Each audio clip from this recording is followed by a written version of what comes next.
All right, does everyone have their test? All right, so the average on the exam was a 76.6.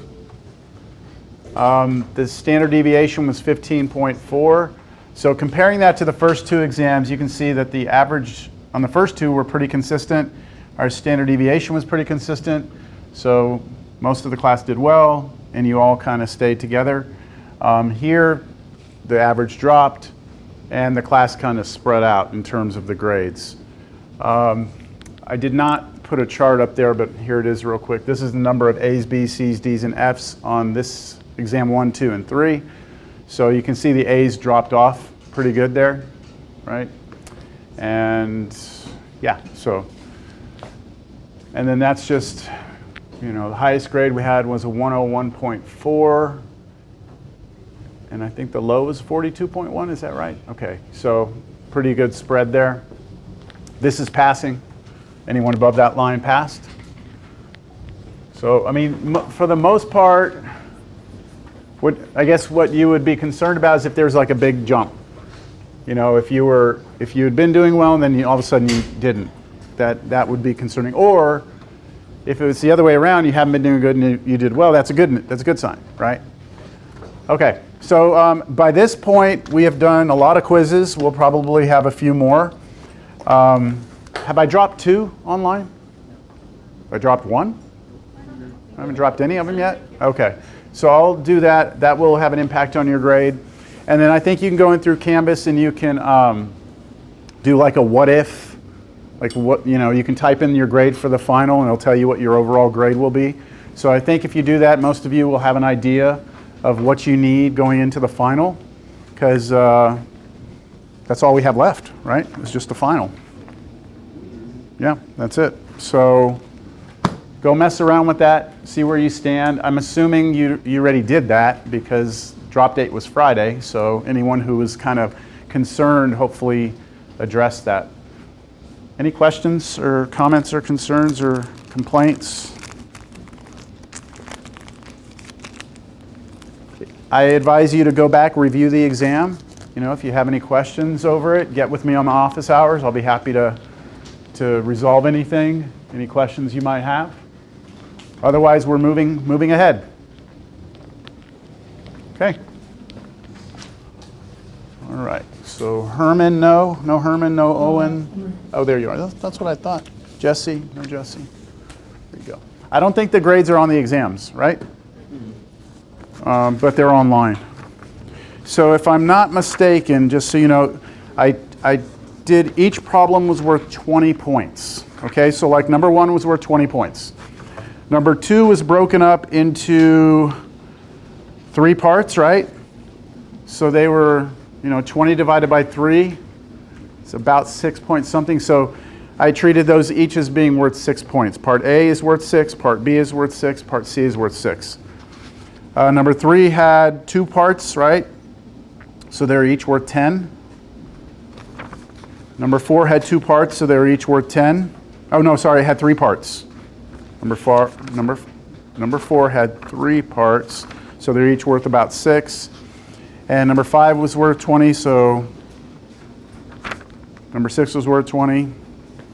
Number 7 was worth 20, and then there was a bonus, right? I'd put a bonus on the board. I think 2 people got it. All right, we are moving on.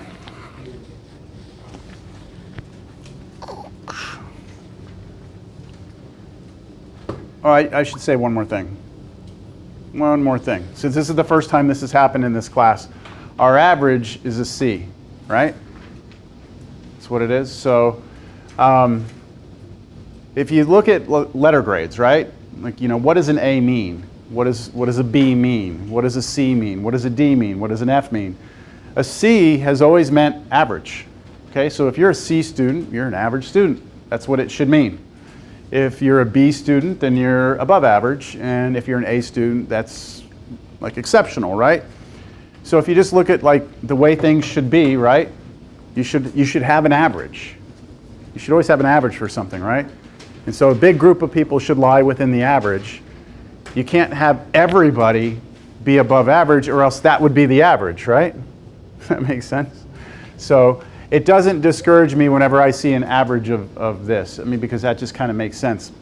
With that said, if everybody got 100, then that's going to be 100. That's the great thing about math is year by year it goes by.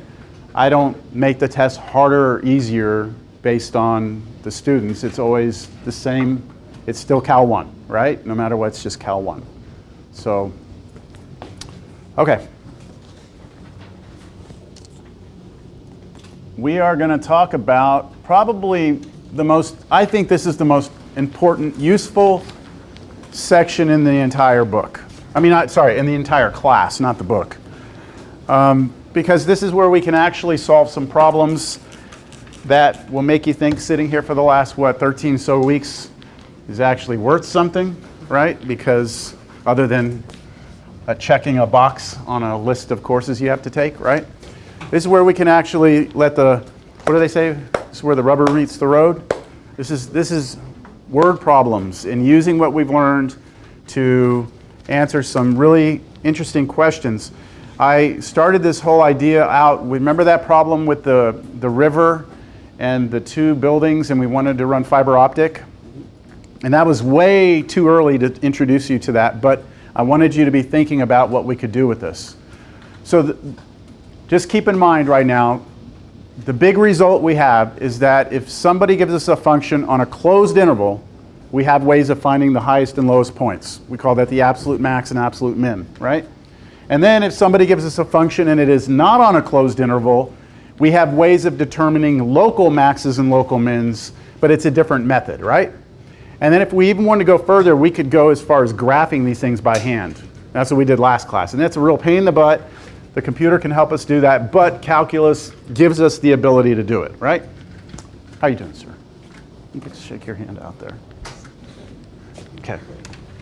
All right, so now we've reached a point where we can do word problems. There's not really a cookie cutter way of doing these. This is very much like related rate problems, where we did the given and what we want, and then the instant and the general. It was kind of an idea of how to do it, but there's not one way fits all problems. Here's kind of a guide. We're going to do first step. We're going to make sure we read the problem. We understand what's being asked. Okay, we're going to draw pictures whenever we can. We'll draw pictures. We'll have to introduce notation, so we'll have to make up our own variables. We'll have to determine what it is we're trying to optimize. And I guess I should have told you the name of the section is optimization. Okay, so we're going to be, when you think optimize, be thinking max and min. We're trying to find the max of something or the min of something, all right, of a function. So we have to determine, what is it that we're trying to optimize? And then we also need to find this thing called this thing that we're trying to optimize, we're going to call it the objective function. Okay, that's what it will be called. And then we'll have to somehow express the variable we're trying to optimize in terms of the other variables. That's going to sound very strange right now because we don't have a problem to work with. Once we get a problem, we go back to this, it'll make a little more sense. We'll have to use any given restrictions or information to somehow express the variable to be optimized in terms of a single variable. So step 5 is basically saying we need to turn this word problem into a function. Once we get it down to a function, calculus will take over, all right? And now we use everything we've done in the last few sections to find the max or min of that function, all right? So we're going to start off with a very, very basic problem, and here it is, all right?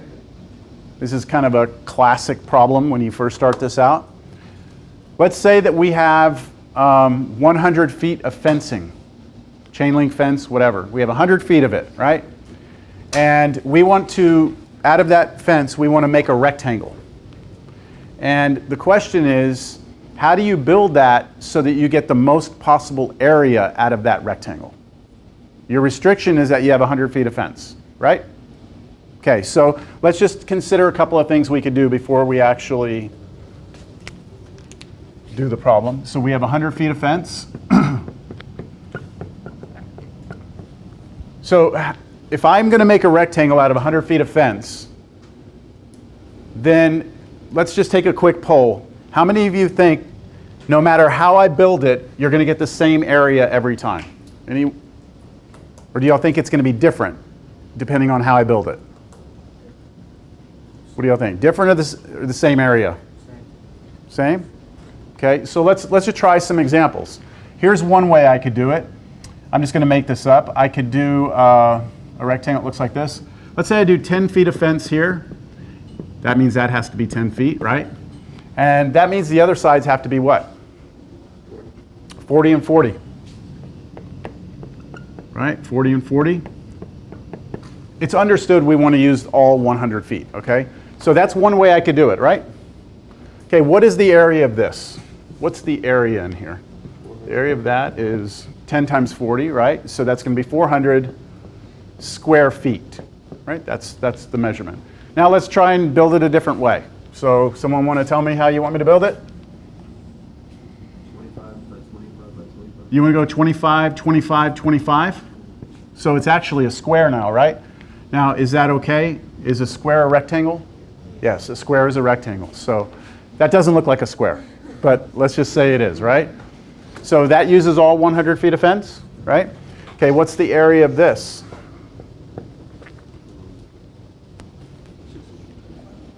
Hmm?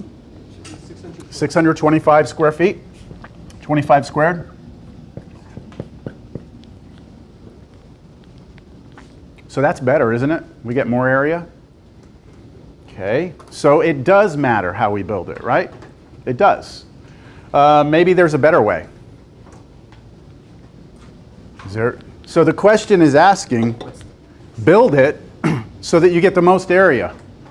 Right now we've checked 2 different scenarios. How many other scenarios could we check? Infinitely many, right? Are you going to sit here and try all infinitely many? No, you can't, right? So what we need to do is somehow turn this into a calculus problem. Any questions? All right, so let's start this out by drawing a rectangle. And let's just call this side x. We don't know what that's going to be, right? And that means this side is x. And then let's call the other sides, they have to be the same. Let's call those y. So that would be like the general construction of the fence, right? Now, what can you tell me about the area of that enclosure that we just built? What would the area of that be? X times y, right? This is what we want to optimize, right? We want to find, right, we want the maximum area possible, right? Max. We know how to find maxes in calculus, right? Now it depends, it might be a closed interval, it might be an open interval, but we can find maxes. So if we want to find the max of the area, right now the problem that we have is that the area, to determine area, you have to give me 2 quantities, x and y, and these 2 variables are different variables, right? So if you go back and look at the steps, I'll bring them up again here. The steps were, read and understand the problem, draw pictures, introduce notation, variables, right? We've done that. We've introduced the x to the y. We've said area is x times y. That's what we're trying to optimize, the area, right? Okay, now it says express the variable to be optimized in terms of the other variables. I think we've done that. The area is expressed in terms of other variables. But step 5 is the big one. Use the given restrictions or the given information to express the variable to be optimized, so that's A, in terms of a single variable. So right now, A is in terms of 2 things. We need A to be in terms of a single variable, so either x or y, right? So what is the one piece of information I have not used? The 100 feet, right? That's a restriction. The 100 feet is all the amount of fence I can use. So I'm given this, right? And now we have what's called a constraint. A constraint that we have here is that the total perimeter of this thing has to be 100, right? The perimeter of this rectangle. So we know that the perimeter, I'm going to call it P, must be 100. But our perimeter is actually 2x plus 2y equals 100. So do we agree with that constraint? The perimeter has to be 100, but the perimeter is just double the x plus double the y, and that's your perimeter. Now, what do you think I can do with this equation? Solve it for one of the variables. And if I solve this for y right now, then this x will come to the other side, and I will have an expression for y that has x's in it. And I'll be able to take that and plug it back in here. So I'm going to solve this for y real quick. Let me divide by 2 first. Okay, just divide everything by 2. So what's y? 50 take away x, right? So what we're saying is, yes, in this general picture, x times y is the area. However, given this constraint that I only have 100 feet of fence, y has to be 50 minus x. So now I'm going to come back here and I'm going to rewrite I'm going to replace the y with 50 minus x, and that means it needs to be in parentheses, right? And now what I have is an expression for a that is in terms of a single variable, right? And since I recognize that, I'm actually going to not call this a, I'm going to call it a of x. And I'm going to rewrite this as 50x minus x squared. I'm just distributing the x through, right? So do you see, all I'm doing here is just realizing now that a is a function of one thing. So instead of calling it a, I'm going to call it a of x, almost like f of x. All right, so here it is. This is what we call the objective function. This is the object of our attention, all right? It's the objective function.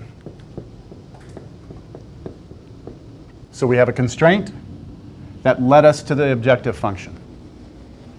Okay, now we need to see if we can figure out the max and min. Oh, sorry, not the min, right? We want the max? We want the max of that function. What's the next question I have to ask myself now? The derivative will come, not yet though. Domain. Am I looking at this on a closed interval or an open interval? This is a key part of the problem. So is this closed or open? Well, what is the variable in the problem? In the function? X, right? So let's come back here and look at x. Is there a restriction on x? Is there like an x, I can't be bigger than a certain amount, or it can't be smaller than a certain amount? Can't be smaller than 0. Do you all agree with that? Now, could it be 0?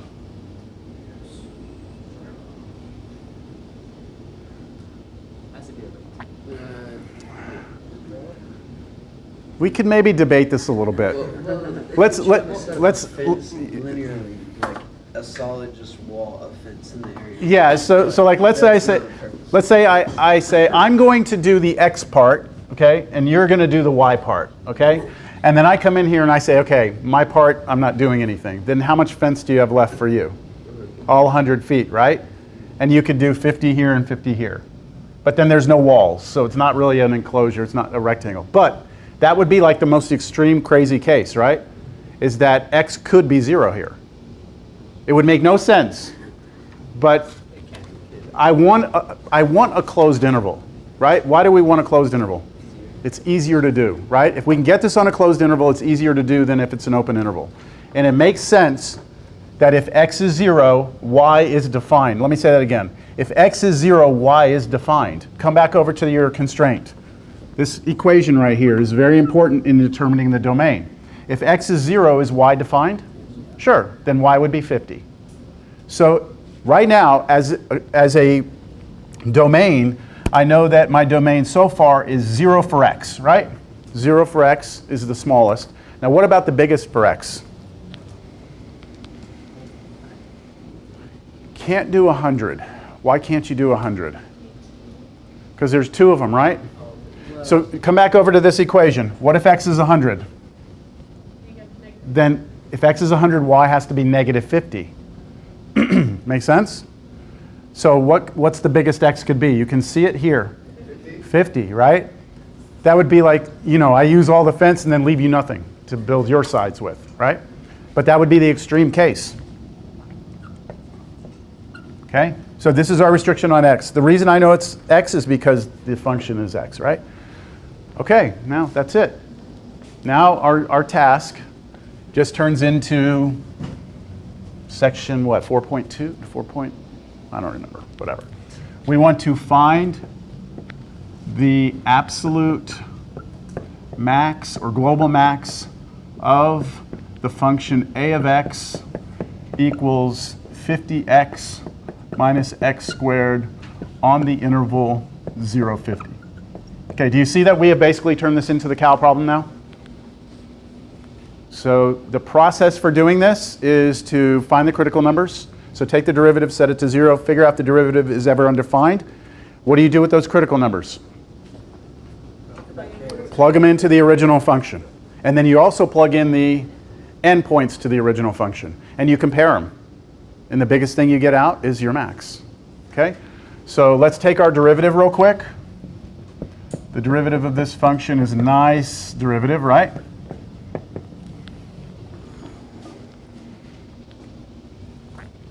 Okay, and we set that derivative equal to 0. So if we set that to 0, I trust that everybody could get 25, yes? All right, set that to 0, you get 25. Okay, so that's one critical number. And then is our derivative ever undefined, or does it ever not exist?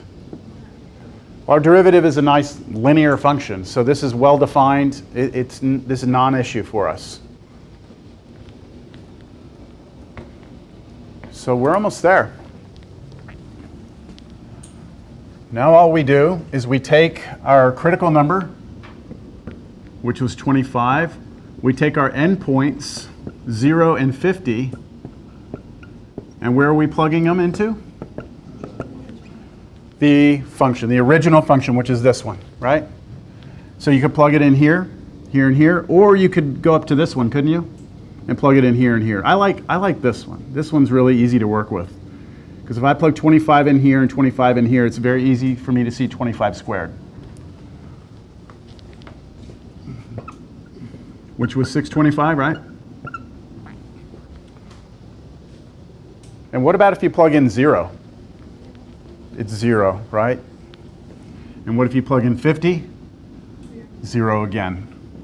And that made sense because we tried to build something with no walls to it, right? So what is the absolute maximum of this function? 625 square feet. Okay? Now, what did the original problem ask? I forget. What's the max area? Is that what it was? Find the maximum area. So have we done that? Yes. The answer is 625 square feet. Now, sometimes these problems will be worded a little different, and they'll say not find the maximum area. They'll say find the dimensions of the rectangle that give you the maximum area. Okay, so let's just tweak the problem a little bit. We're not going to redo the whole thing. I just want us to rethink our answer.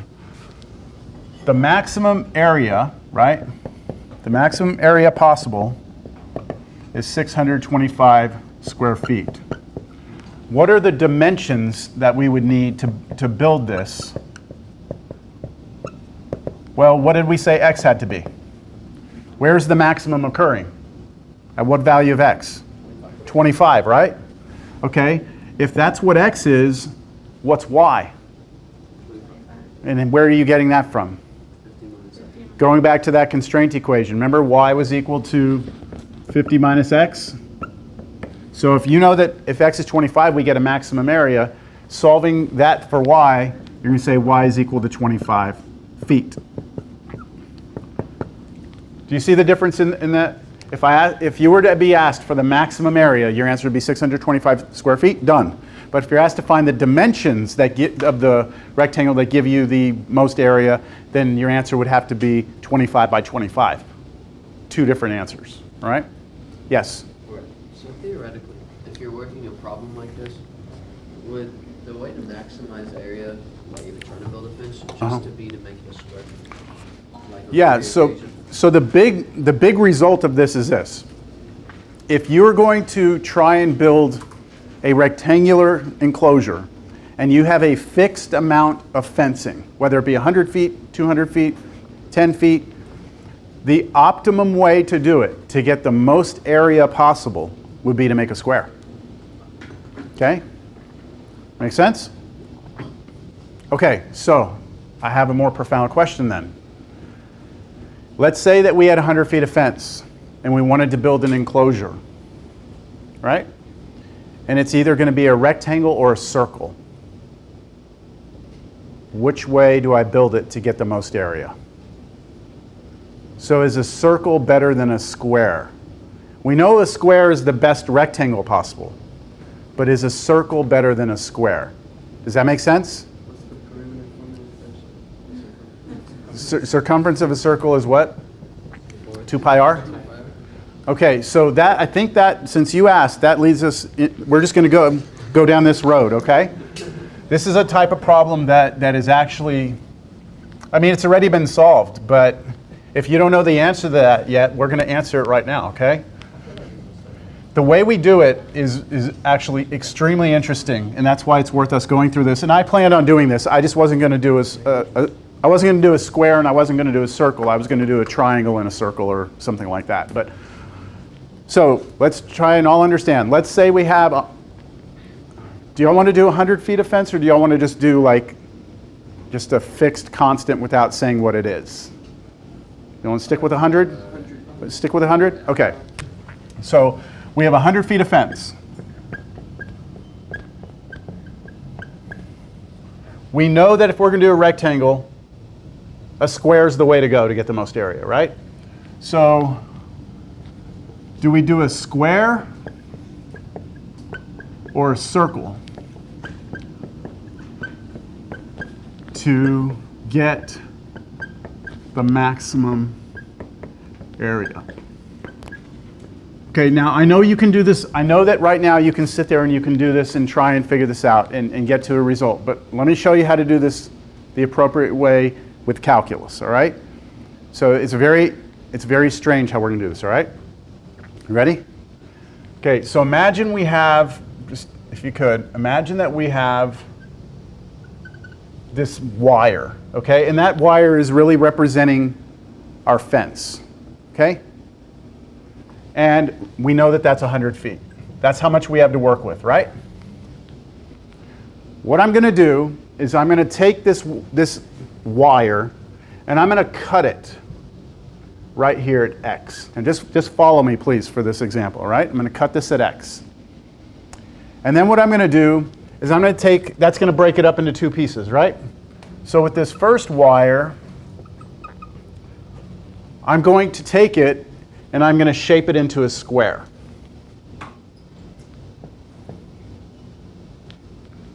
And then with this wire over here, I'm going to take it and I'm going to shape it into a circle.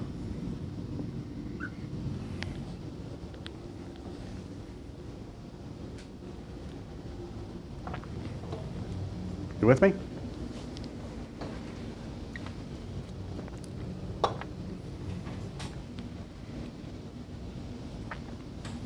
What's the next question I should ask? Okay, which one's more area? That's okay. So yes and no. I mean, the thing was, where do I cut it, right, to get the most area? I think that's kind of what you're saying. But see, look, if I say where do I cut it to get the most area, what do you mean by most area? Biggest area of what though? Because look, if I cut it all the way down here at the end, then how much of it's going to go to the square? All of it. And how much goes to the circle? Nothing, right? So obviously if I cut it down here, I'm going to get the most area because it's all square, right? If I cut it here, right, at the left, nothing goes to the square and everything goes to the circle, right? And of course that's going to be, the circle area is going to be bigger than the square area, right? So the question we need to ask here is something different. It's Where do we cut it to the same area? not same area. You're close. Where do we cut it? So the circle has a greater.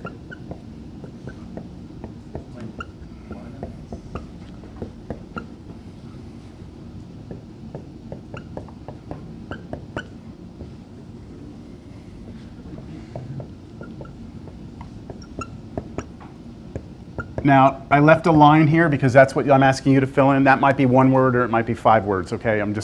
What is that piece in here? Yes? It wouldn't be the perimeter, would it? Mm-mm. Or actually, no, that goes. Where do I cut this so that something has the most area?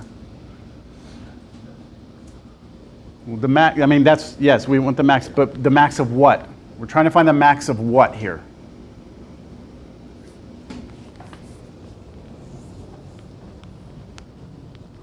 I'll give you about 5-10 more seconds. Where do we cut it so that blank has the most area?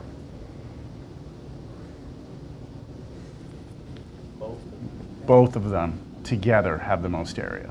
Okay? So that the sum, okay, the sum of both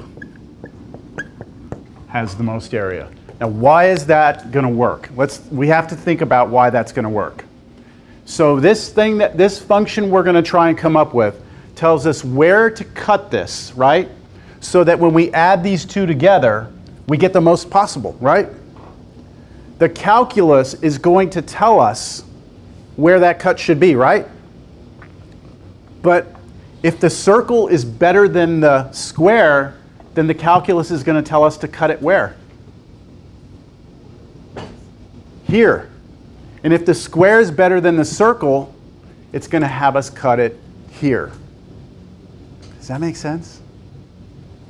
This is a way to compare the area of two objects with a fixed perimeter. Is you generate this new function that's the sum of the two areas, and then you find its max. And it's going to force one of those to happen. All right? So let's see. Let's run through it. Y'all okay with that? All right, so now, we need the area, right? We need a function that gives us the area of both of these things together. So let's call that A.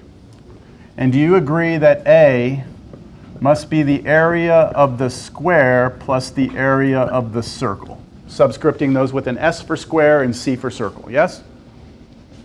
Right now, we're trying to get this to become the objective function. Right now, it's just an objective equation. It's not in terms of a single variable, right? Okay, so let's talk about the area of the square. What is the area of this square?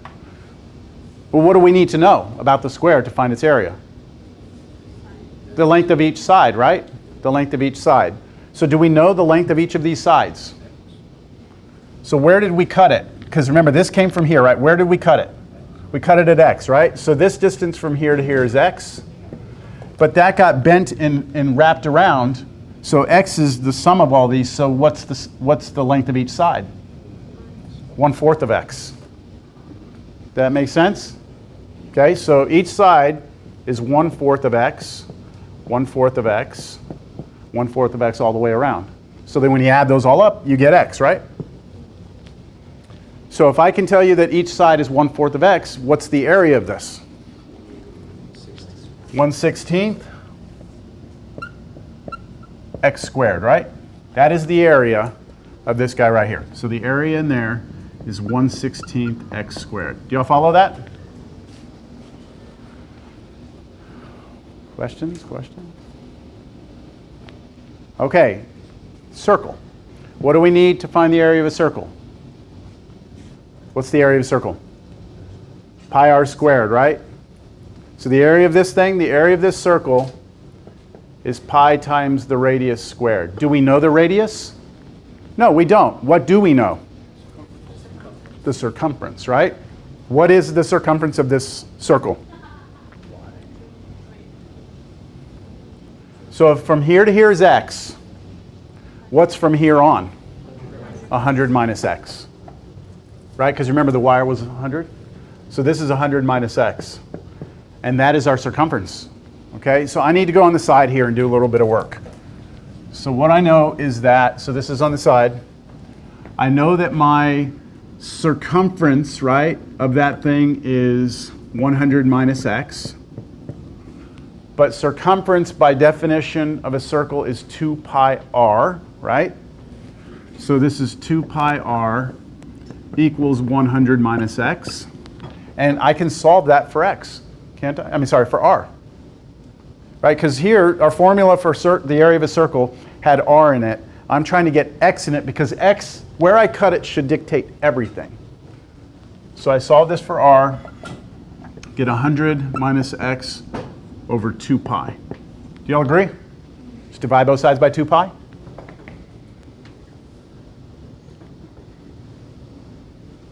Come back over here to the area of the circle. The area of a circle is pi times that radius, 100 minus x over 2 pi squared. I know that looks ugly, but we're going to work with it, okay? Any questions? Where I got this? Why I did this? Why we're here? No? The meaning of life. Nothing? Y'all don't have any questions? Okay.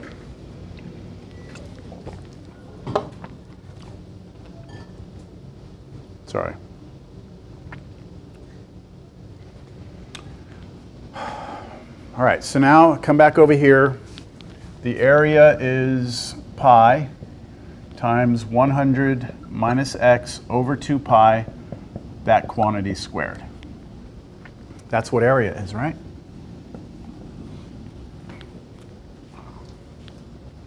Quick recap. We had a 100-foot fence. We're treating it as wire. We came in, we cut it at some value x. We shape it into a square. This side shape into a circle. What's the total sum of those two areas together? It's that function right there. It's already a function of a single variable, isn't it? It's a function of x. So we can go to calculus now, but we need a domain restriction. So do we have a restriction on x where I cut it? 0. So if I cut it at 0, what happens? What's the scenario at 0? It's all circle. If I cut it at 100, it's all square. Does that make sense, Teal? Okay. So that's our restriction. So we've got our objective function. Our objective function looks like this. I'm going to treat it as a function now.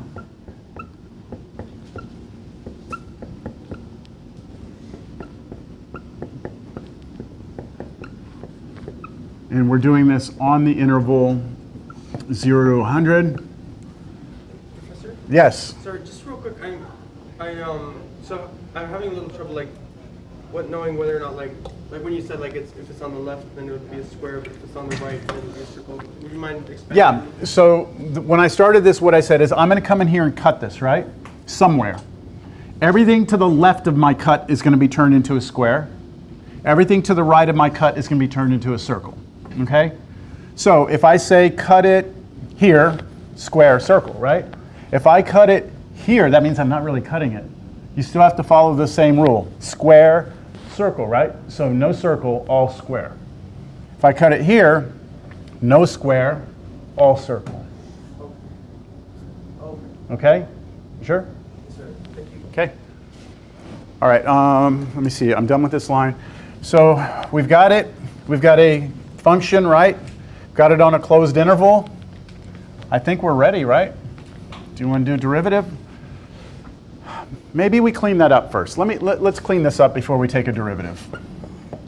I don't have so much of a problem with the 1/16 x squared. I don't mind taking derivative of that. But on this one, I'm going to square the top and bottom separately. So I square the top, which means it's just the top squared, and I square the bottom, which squares the 2 and the pi, right? And if I do that, at least I get one of these pi's to cancel, right? And then watch my next line.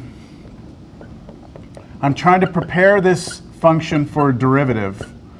So my next line is going to look like this.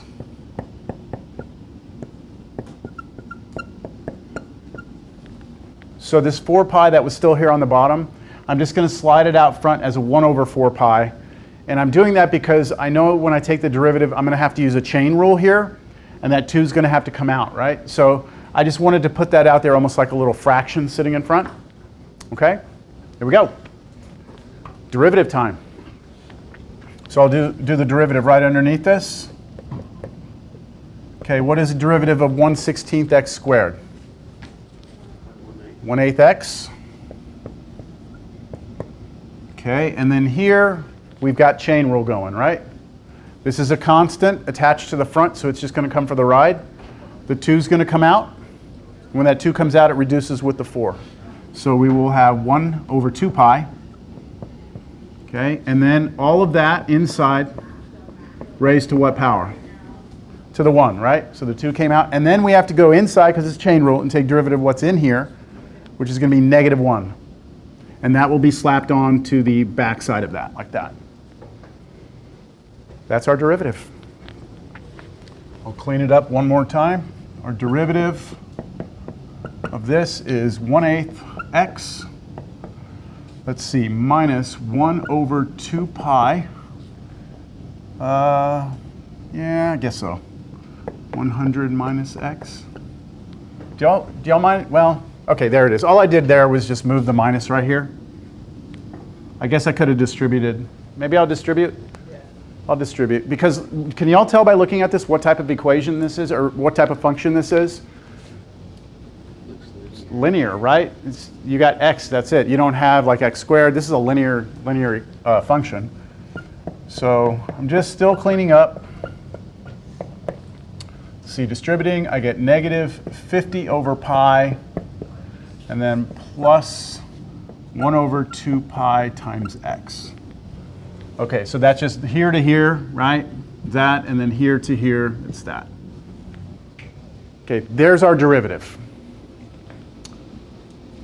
What do we have to do with that derivative? Set it equal to 0, right? Set it equal to 0. So let's set that derivative equal to 0. So to do that, I take 1/8 x minus 50 over pi plus 1 over 2 pi x, and I set it to 0. And now you have some options on how you do this, but this is a linear equation. So how do we solve linear equations? We just solve, like we get x by itself, right? Try and get x by itself on one side of the equation.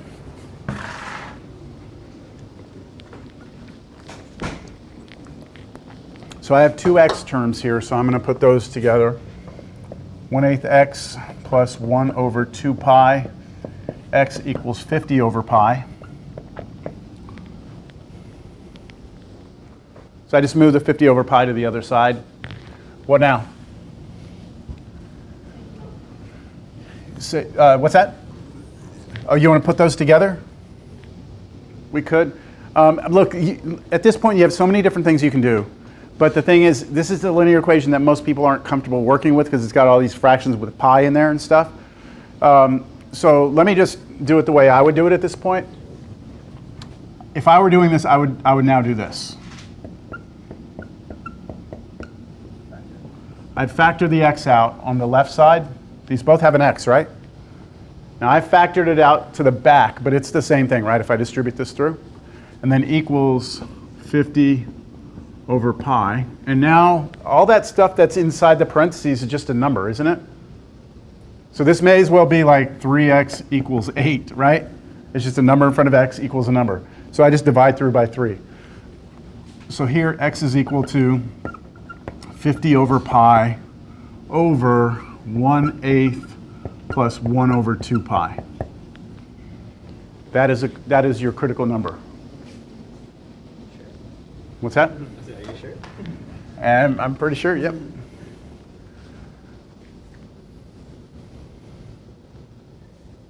Whatever that number is, right? Now, I would not be happy with that. Personally, I wouldn't be happy with that. If you give me that as a result, that's fine. But remember, what do we have to do with this? We have to plug this into the function, don't we? And I don't think anyone wants to plug that in. It's going to be nasty, right? So I'm going to try and clean this up real quick. This is 50 over pi. I'm going to get a common denominator right here and put those two together. If I do that, what's my common denominator? 8 pi, right? 8 pi. So what do I need on the top and bottom here? Pi here, right? What do I need over here? 4 here, 4 here.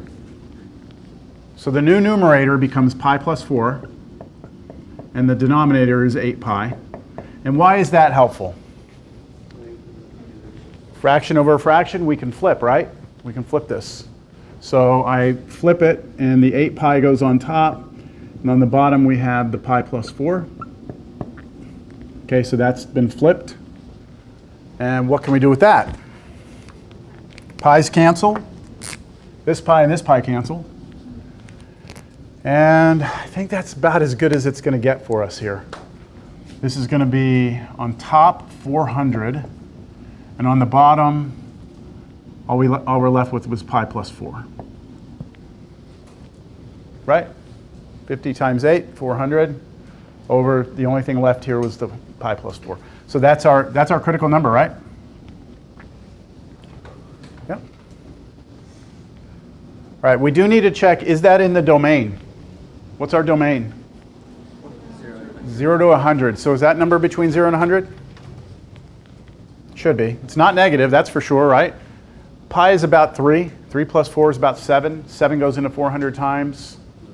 Less than 100 times, right? So, I mean, this, you get your decimal, all right? But that is in there. With me? Okay, now what? Got to check to see, is our derivative ever not exist? Well, our derivative is a linear function, right? Our derivative is linear.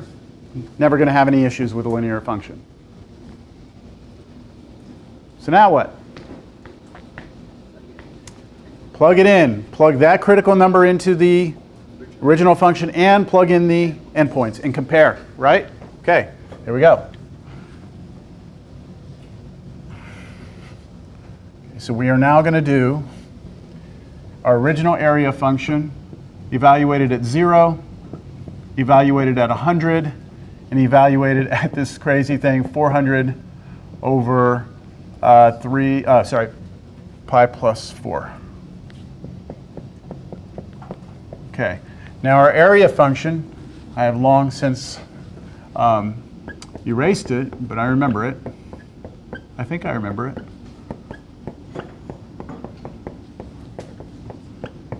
Was that it? That's the original area function? All right, let's do this. Let's start with 0. Okay, if 0 is plugged in for x, that would mean if we plug in 0, where are we cutting it? All the way here, which means the whole thing's going to be a circle. Okay? So let's see what we get for an area. Look, if we plug in 0, look at this.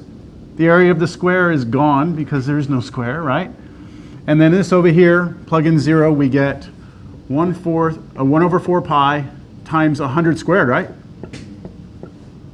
Which is, yeah, over 4 pi, which is 2,500 over pi. Okay, that's what we get. Agree? Okay, let's plug in 100. What happens when we plug in 100? Check this out. 100 minus 100? 0, right? Everything here is gone. We have no circle. Our function's doing what it's supposed to do, right? No circle, all square. So if we do that, we get 1 over 16 times 100 squared, which equals 10,000 over 6, right? Just somebody with their calculator, compare these two answers real quick and tell me which one of these, or what they are. Does anyone have this on a calculator yet? Approximately. 625 up here? For that one, it would be a 10,000 over 16. Oh, did I leave out 6? I left out the 16, didn't I? Right, oops, that's my bad. Thank you, I'm glad you caught that. That's 16, I have no idea why I put 6. Okay? Okay, so someone get those for me real quick. What's the top one? Approximately 795.7 something? 7? Okay, approximately. And then what about this other one, 10,000 divided by 16? 6 what? 62. Wait, 60? 10,000. Right, it should be 10,000. 625. 625? Even? Oh, it goes in there. Okay. 625? Oh, shit, stupid me. So stupid sometimes. Obviously, if the whole thing's the square, right? We already did that problem. It's okay. All right, so look, right now it's looking like all circle, right? Is going to win, but we still have to figure this out, all right? Let's see what this number is. So let's just do it as a decimal real quick. Someone just do that as a decimal. Give me an approximation of this. 350.06. Say it again. 350. You sure? I don't. Oh, you mean after you plugged it in? Yes. You plugged it into the whole function? Yes. Oh, okay, I'm sorry. I meant like what is this as a decimal Oh, first. So do like 400 divided by pi plus 4.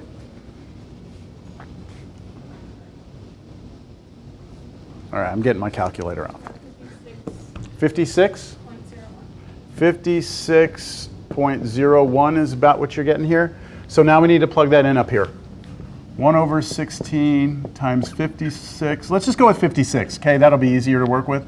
Squared plus, and I'm going to say this is approximately, 1 over 4 pi times 100 minus 56 squared. And Al, you said you already calculated that?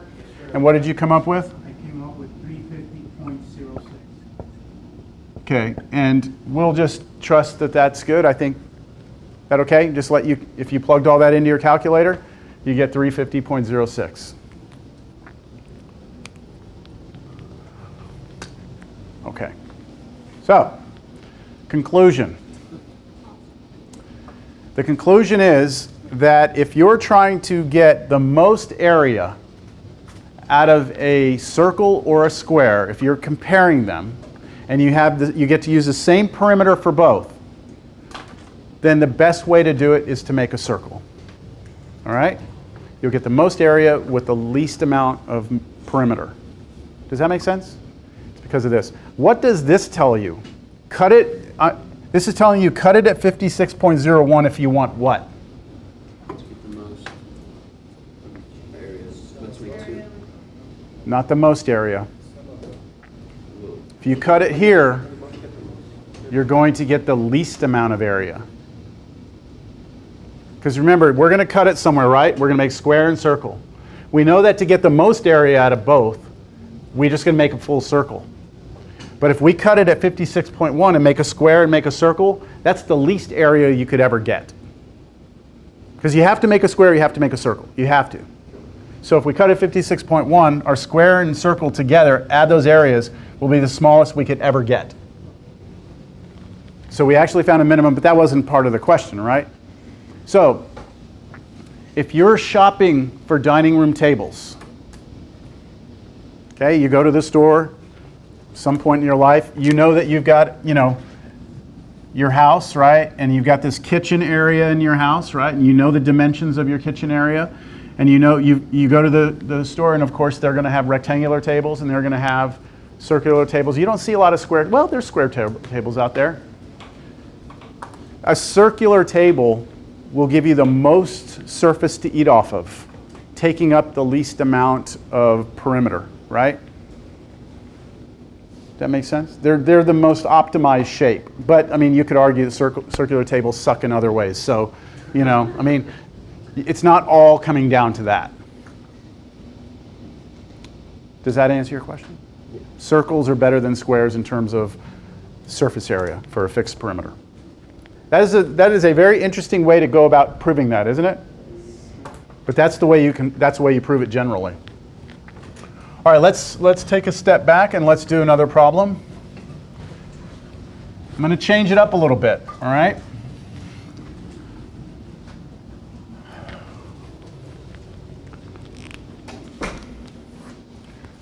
This is a nice problem, all right? Let's say that we have this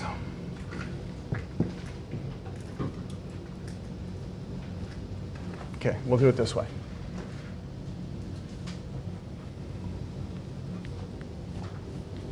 Let's say we have this road, okay?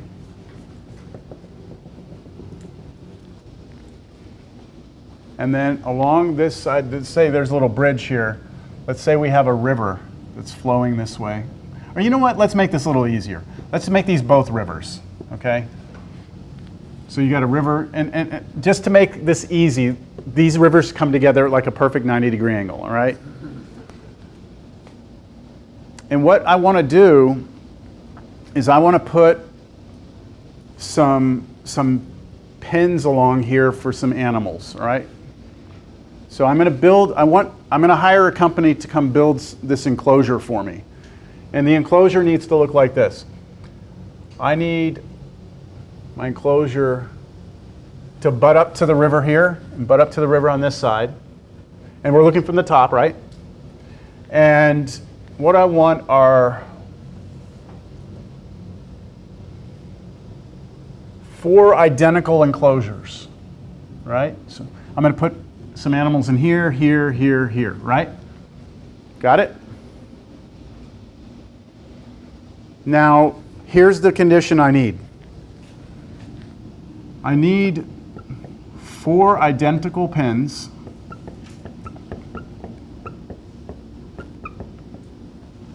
with an area of 200 square feet per pen.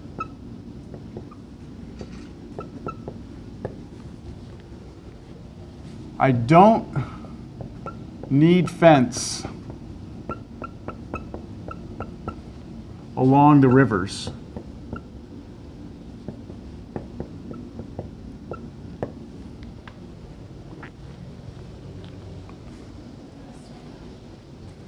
These animals can't swim. They're afraid of water, okay? I would like for us to find the dimensions which will, what do you think? I'm going to ask. You got to build these 4 pens. There's a river here, there's a river here. You got to build these 4 pens for the animals. And they each have to have 200 square feet in each one, right? I want you to find the dimensions that will, what do you think I'm going to ask?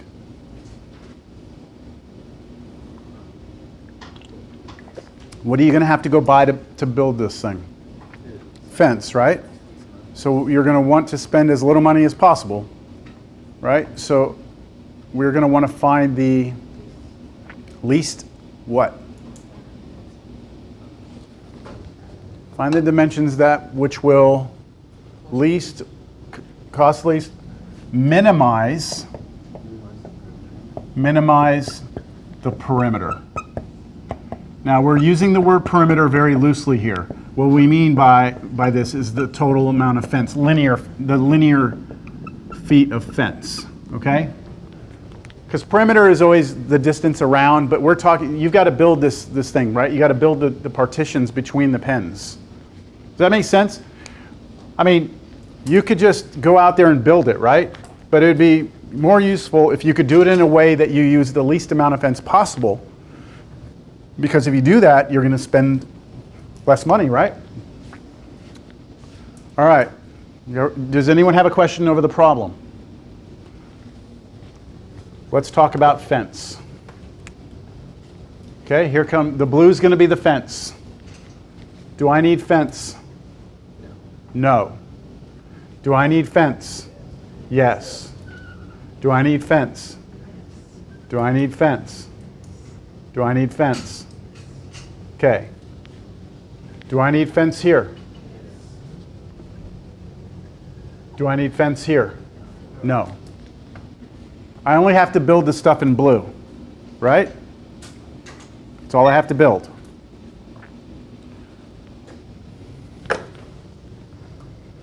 What can we do now? Try and come up with an objective. You're trying to do a minimization, right? You're trying to minimize the total perimeter, the amount of fence used, right? So we need to come up with some